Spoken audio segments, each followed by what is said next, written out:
Mapagpalang hapon sa ngayon. Nandito po ako ngayon sa probinsya. Dito ako ngayon nakatira. At sa mga gustong magpagamot sa akin, kung gusto nyo ng personal, send ko sa inyo yung address ko. Kung gusto nyo sa online, pwede din po. Marami pa akong ginagamot sa online. At sa mga gusto pong maging estudyante ng Maestra Las, ako po ay naniningil ng 1,000 kada buwan. Sa mga interesado, message nyo lang ako sa aking account na Maestra Las. Dalawa lang po yan. Isa pong nakaitim ako at isa pong nakaputi. Marami pong gustong sumali sa aking online. Ang problema ay gusto nila ay wala silang ibibigay man lang na kapalit ng makukuha nilang karunungan. Kaya marami pong hindi nakakapasok sa aking online class. Lahat po ng karunungan na ating makukuha, lahat po yan ay merong kapalit. Kasi pangit naman na kayo lang ang nakikinabang at ang aking pagod ay walang balik. Kaya po ako po ay naniningil dahil sa ngayon po marami pong gagraduate na aking mga estudyante. At sa mga nais na maging estudyante ko, message nyo lang po ako. Ang aking ituturo ngayon ay kung paano ang pagtitil ng mga taong nakasakay. Wala naman pong sanib, hindi po totoo yung sanib. Kasi wala pong malulugaran yan sa katawang tao. Dahil puno po yan, nandiyan po yung espiritu, nandiyan yung kaluluwa. Sa katawang lupa ay kung saan siya lulugar. Kaya hindi po totoo yan. Yan po ang katotohanan, huwag po kayong maniwala sa sanib-sanib. Yan po ay sumasakay lang at kinukontrol ang ating sariling katawan. Dahil ang ating isip ay na-control niya na o na-overpower niya. Kaya siya ang nagmamaniobra ngayon ng katawan lupa mo. Ngayon, ito pang mga sistema parang nakasakay na yan ay atin pong mapaalis. Una po, tayo po ay mag-antanda.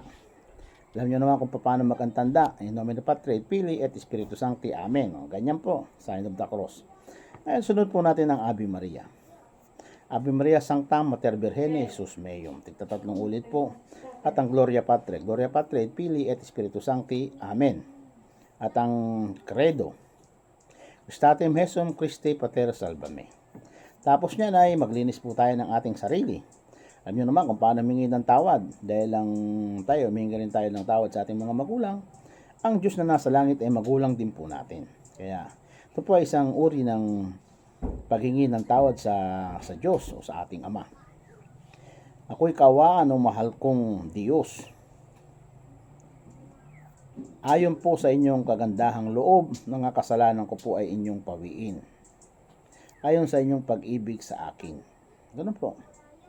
At banggitin po natin ng Ave Maria Purissima po, Ave Maria Purissima po, Ave Maria Purissima po. Tatlong ulit. At tawagin po natin ang magpapatupad sa mga bagay na ating gagawin. Aramagdam Magsadam, Bambaobim, Saturari Putene Topira Rotas, Protectam, Ayudam, Libiram, Salvame. Lagi pong may salvame para po iligtas kayo. At saka po tayo magkarga ng kapangyarihan. Kurami hum hinisim, inowam, bilorem, pusyam, mendisam, aratong magsumukurang bekriam. Siyam na ulit po. Yan po yung siyam na misteryo. At bumanggit po tayo ng pagpaandar ng kapangyarihan.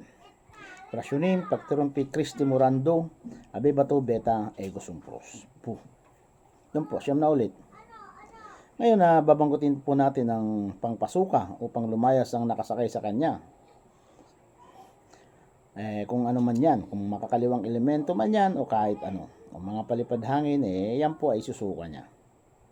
Ngayon ang orasyon ay maaaring ibulong sa tenga at ibulong sa tubig na kanyang ipapainom sa kanya. At maaari din na ito ay ibulong sa kanyang bato. Depende po. Pero para sa akin ay mas maganda na ibulong po sa tenga. Ito pang orasyon. Badi retro satanas. Non quam swadihi mihi banason malakwe libas ipsi ipsi benena bibas. Medyo hawig po sa isang sikat na mga orasyon. Pero yun po ay kupas na. Na napagsamantalahan na. Ito po sa atin ay ibang klase din. Ngayon, ang tao po ay susuka. Pag nabanggit nyo po sa tenga yan, susuka po siya. dahil lumalabas na po ang masamang elemento, masamang espiritu na nakasakay sa kanya. At isunod po natin itong orasyon na ito upang sumabog po siya at makitil. Ang orasyon na to ay sa suka niya mismo ibubuga. Magnificat anima mea turbator. Ipicat leam laum mirok po. Banggitin po natin yan. At ibulong sa lupa para ang kanyang sinuka, kung nandoon pa siya, ay abutan ng inyong orasyon, yan po ay sasabog. At kung meron pang natira sa inyong ginamot, ibulong nyo rin po sa tenga, para yan po ay sinatawag na pang finishing. Yan po, hindi na kailangan nyo magtatanong ka na, anong pangalan mo? Sino ka? Yun na po, sinuka na po. Ganun lang po kasimple. Hindi na kailangan yung napakaraming drama. Kasi minsan sa sobrang nagsisisigaw pa, siyempre sa sakit, nakakadistroto sa akin ng ating kapitbahay. Ngayon, iba kasi yung meron kang alam at iba rin yung wala kang alam. Gaya-gaya ka lang, akala mo nakakagamot ka, mamaya makaengkwentro ka ng totoong may sanib at ganun-ganun yung style mo, pati ikaw saniban. Ngayon, pupunta kayo kay Maestro Alas, pati kayo gagamutin. Nangyari na po yan, yung isang magiting na manggagamot sa Apubay. Karating sa bahay yan, kasama ng kanyang ginagamot. Nung nasa Pasig pa po ako. Sikreto na lang po natin. Sunod po natin ang pagsara. Manaka-naka-naka-naka-nakanam. Siyam na ulit po at po. Tsaka po tayo mag-antanda. In nomine Patri, Filii et Spiritus Sancti. Amen po. At bumanggit po tayo ng Alleluia, Alleluia, Alleluia. Amen. At hanggang dyan na lang po ang ating pagtuturo. Sana kayo ay may nakuha na aral sa aking tinuturo. Kung kayo po ay nalugod, pwede po kayong magbigay sa akin ng isang likes. At kung kayo po ay mas nalugod, mag-subscribe po kayo. At kung talagang kayo ay nalugod ng labis, pwede po kayo mag-estudyante ni Maestro Las. Welcome po. Ako po ay naniningil ng 1,000 kada buwan bilang kapalit po ng ating fruit of labor at mga gastusin po sa internet. Maraming gustong maging estudyante ni Maestro Las, nagme-message sa akin gabing-gabi pa. Yung iba dyan, mapera pa.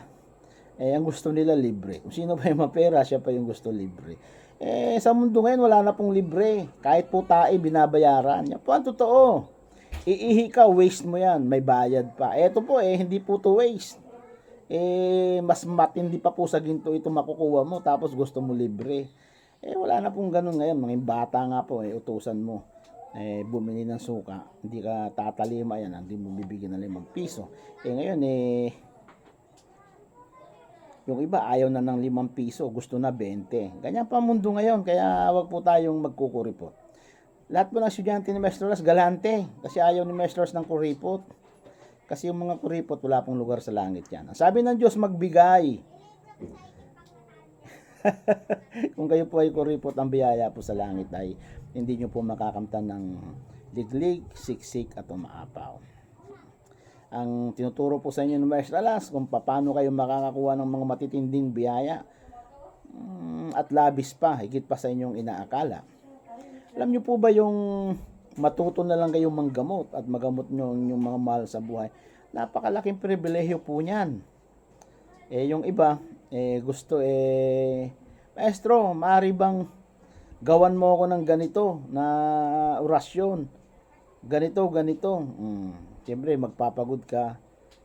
Hintayin ko na lang, Maestro. Ngayon sabi ko, maglimos ka.